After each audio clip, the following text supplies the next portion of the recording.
में तुम्हें परसेंटेज के नाम पे एडमिशन मिल जाती है।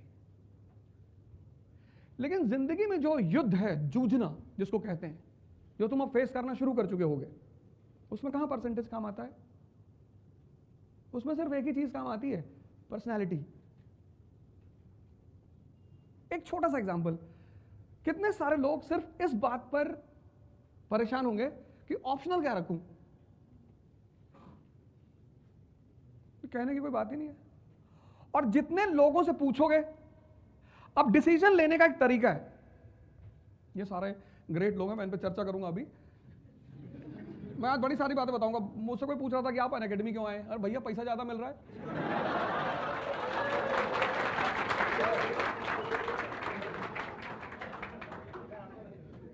जिंदगी में सीधी बात, नो बकवास।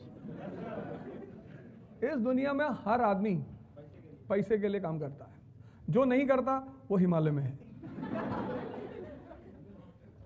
सिंपल। जिसको भी पैसा नहीं चाहिए वो दिल्ली में होगा ही नहीं। दिल्ली आ सकता है, मुंबई आ सकता है, रहेगा नहीं। मेट्रोज है ये, यहां सांस लेने का पैसा देना पड़ता है। मतलब इतना पोल्यूशन है कि तुम्हें अपने घर में अगर एयर प्यूरिफायर नहीं है ना तो तुम सर्वाइव नहीं कर पाओगे। तो जिन जगहों पे सांस लेने का, अच्छी सांस लेने का पैसा देना पड़ता है, उन जगहों पे तुम ये कहोगे कि मैं पैसा कमाने नहीं आया हूं। एकदम आया हूं। तुम अपने जीवन को अपने हिसाब से जियो, अपनी यूटिलिटी बढ़ाओ। हम जितना ट्रॉल होते हैं उतना शायद ही कोई आदमी ट्रॉल होता हो। और इतना मजा आता है मुझे ट्रॉल होने पे कि बताओ, तुम्हारे पास इतना खाली टाइम है कि तुम हम पे चर्चा करते हो, और जितनी बार मुझे ट्रॉल करते हैं उतनी बार मेरा ग्राफ और ऊपर चला जाता है। भाई बेइज्जती उस आदमी की करो जिसको इज्जत की परवाह हो। जीवन में गलत कॉन्सेप्ट्स कभी रखने ही नहीं है। तो ऐसा नहीं कि एक ऑब्जेक्टिव टर्म है, सब्जेक्टिव, ऐसा नहीं है। तुम किसी भी फील्ड में हो सकते हो। कुछ चीजें तो तुम डिस्कस कह ही नहीं सकते अपने मुंह से कि मैं इसलिए कर रहा हूं, मैं ऐसे कर रहा हूं, मैं दुनिया बदल दूंगा। तुम कुछ ना कर पाओगे। बस सिर्फ तुम एक ही काम कर सकते हो, खुद को बदल सकते हो। और जो काम तुम कर सकते हो बस वही करो, with clear concept of life. Life को उलझाओ बिल्कुल मत। अगर तुमने जिंदगी को उलझाया, जैसे मैं अभी कबीर की बात कर रहा था, कितना नहीं पढ़ा वो आदमी, नहीं गया स्कूल वो आदमी, लेकिन उसका लेवल ऑफ ऑब्जर्वेशन कितना हाई है। फिर मैंने कहा कि तुम डिसीजन लेते होगे ऑप्शनल का। अब डिसीजन की एक बहुत, डिसीजन जो चीज है दुनिया में, उसका एक बड़ा इंपॉर्टेंट पहलू ये है कि जब भी तुम डिसीजन लेने की कोशिश करते हो,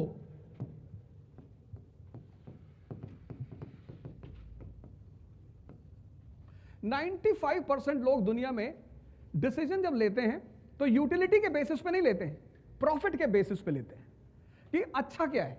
अब मान लो तुमने ज्योग्राफी और सोशियोलॉजी दो सब्जेक्ट का अच्छा सोच रहे हो, अच्छा पहला पर्सपेक्टिव तुमने लिया कि दोनों में अच्छा सब्जेक्ट कौन सा है, तुम कभी डिसीजन नहीं ले पाओगे, क्योंकि दोनों अपनी अपनी पर्सपेक्टिव पे दोनों में कुछ ना कुछ खासियत है। तो फिर डिसीजन लिया किस पे जाता है? यूटिलिटी पे, यूटिलिटी पे, रेलेवेंसी पे, चॉइस पे। जित 95% लोग इस पे लेना चाहते हैं, इस पे, और हर चीज में कुछ ना कुछ गुड पार्ट है, कुछ ना कुछ ग्रे पार्ट है, बैड तो होता ही नहीं किसी में। तो जब तुम गुड लेने की कोशिश, गुड इस बेसिस पे जब तुम डिसीजन लोगे तो तुम्हें लगेगा यार ज्योग्राफी एक बड़ा पोर्शन जीएस में आता है, ज्योग्राफी का बड़ा प्यारा कनेक्शन है इकोनॉमी से, ज्योग्राफी जिसकी क्लियर है उसको आईआर में तो इतने नंबर मिलेंगे।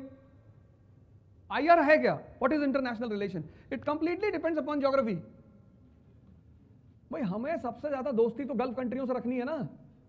अगर हम आज की डेट में गल्फ कंट्रियों से दुश्मनी कर लें तो इस देश में तो अंधेरा फैल जाएगा। लेकिन फिर अगर तुम दूसरी तरफ आ जाओ, मॉडर्न वर्ल्ड पूरा सोशियोलॉजी पे खड़ा है, एक एस्से का पोर्शन तुम्हें यहां से मिल सकता है,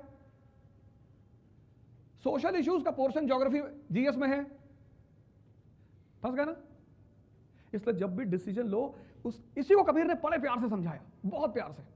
कबीर ने कहा कि चलती चाकी देख के दिया कबीरा रोए, और दो पाटन के बीच में साबुत बचा न कोई। सबके साथ यही हाल है।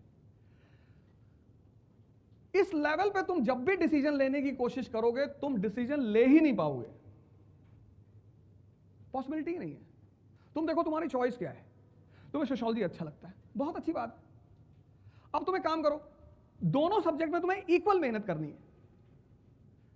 ऐसा नहीं कोई सब्जेक्ट तुम ले लोगे तो तुम्हें मेहनत नहीं करनी पड़ेगी, सब में चॉइस अगर है, जहां इंटरेस्ट पैदा हो जाता है वहां पे क्या होता है, इंटरेस्ट एक एडिशनल फैक्टर है किसी सब्जेक्ट को चुनने में।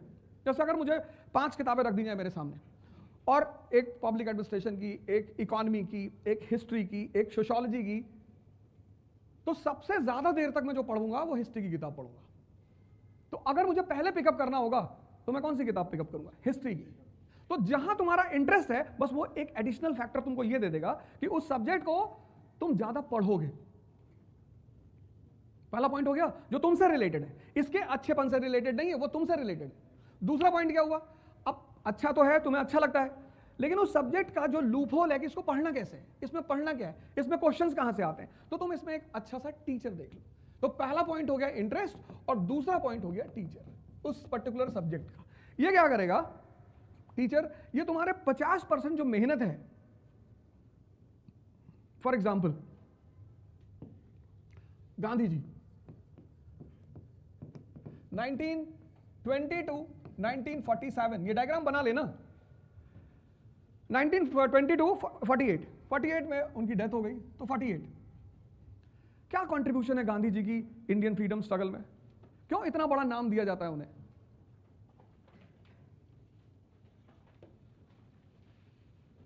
बाहर जाओगे तो लोग बहुत गाली देते हैं गांधी को, इंडियन पब्लिक है तो बहुत सारे लोग उनको बहुत गाली देते हैं, भैया बहुत बदतमीज आदमी थे। इस दुनिया की दूसरी सबसे बड़ी खासियत जज बनती है, जज। यहां हर आदमी जज है, ये आदमी बुरा है, ये आदमी अच्छा है, ये ऐसा है, तुम्हारे काम का है कि नहीं। अनअकैडमी मेरे काम की हो गई, मैं अनअकैडमी के साथ अच्छा बुरा कुछ होता ही नहीं। दुनिया में 4-5 वर्ड है, उसमें से एक वर्ड है आई। R is equal to I. Relation depends upon interest. China से कितना मतभेद होता है हमारा, कितना डिस्प्यूट होता है हमारा, लेकिन क्या हम चाइना से अपने सारा ट्रेड बंद कर सकते हैं? आज बंद कर दो चाइना से सारा ट्रेड, कल इंडिया में सिविल वॉर हो जाए।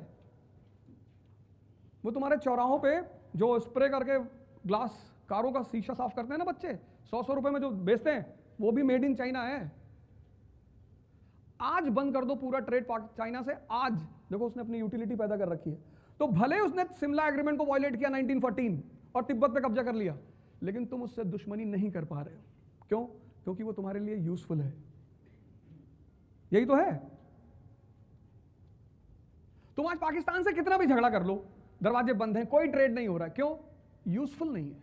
पाकिस्तान से ज्यादा बदतमीजी चाइना करता है इंडिया के साथ, ज्यादा। Shimla agreement 1914, Tibet will be, the buffer between China and India, violate किया, तिब्बत पे कब्जा किया। अभी LAC पे देखो रेगुलर टेंशन चलती है, रेगुलर। डोकलम में दिक्कत पैदा की, कश्मीर को स्टेपल वीजा देना शुरू किया। क्या नहीं करता चाइना? जहां भी इंडिया खड़ा होने की कोशिश करेगा, इंडिया के खिलाफ आगे खड़ा हो जाएगा। लेकिन फिर भी हम चाइना से अपना बॉर्डर नहीं बंद करते। क्यों? यूजफुल है। हम बोइंग नहीं बना सकते, खिलौना तो बना सकते हैं ना। तुम जाओ मार्केट में, सारे खिलौने मेड इन चाइना है। टॉय मार्केट पे उसका कब्जा है, बाकी तो मार्केट छोड़ ही दो। ये होती है यूटिलिटी। तुम्हारा कोई दुश्मन नहीं है इस दुनिया में। अगर तुम सोचते हो तो ये तैयारी छोड़ देना, ना कर पाओगे। तुम्हारा कोई दुश्मन ही नहीं है ही नहीं। और अननेसेसरी किसी से दुश्मनी करोगे, वो तुम्हारे दिमाग में आके बैठ जाएगा। वो तुम्हारा ये चक्रा जो है इसको ब्लॉक कर देगा, वो तुम्हें सोचने नहीं देगा। अमेरिका कोई दुश्मन है? अमेरिका कोई दोस्त है? America is completely a capitalist country. Capitalism की गोद में पैदा हुआ अमेरिका। उसकी मां कैपिटलिज्म, उसका बाप इंडस्ट्रियल रेवोल्यूशन। 1757 में दुनिया में इंडस्ट्रियल रेवोल्यूशन हुआ और 1787 में यूनाइटेड स्टेट्स ऑफ अमेरिका पैदा हुआ। नो, इसलिए इस कंट्री की जो इथिक्स है वो ईस्ट की इथिक्स से बिल्कुल अलग है। यहां पर ईस्ट ईस्ट में प्रोस्टिट्यूशन पाप है आज भी, भले लोग रेगुलर बैंकॉक जाएं, थाईलैंड जाएं, वो अलग बात कि वहां वो ध्यान करने जाते हैं, बुद्धिस्ट पगोड़ा है। लेकिन यहां पे वो पाप नहीं है। कैपिटलिज्म का बेटा है, कहता जो भी बिकता हो सब बेच डाल, जो कुछ बिकता हो, जो कुछ। बोले साहब ये लड़का लड़के से शादी करने दे, टैक्स ले ले $5,000 दे रहा है, हाँ कर ले, 4 बार और कर ले, 5,000 दे, खत्म। उससे मतलब ही नहीं। साहब वो लड़की लड़की से शादी कर रहे, अच्छा कर ले। साहब ये 4-5 लोग मिलकर शादी करना चाहते हैं, हाँ कर ले, $5,000 ले ले। हाँ, इसलिए जब ईस्ट का आदमी यहां आता है ना, और यहां की सोसाइटी में पहली बार एंटर करता है और लास वेगास जाता है, बेहोश हो जाता है। अरे मम्मी क्या हो गया? अब वहां उसको कुछ और ही पढ़ाया गया है, यहां का कल्चर, यहां का सोसाइटी, यहां की मोरालिटी, यहां की एथिक्स। अभी वो लैंड करता है यूएस में, तो एक बार तो उसे डाउट हो जाता है कि धरती पे है यार,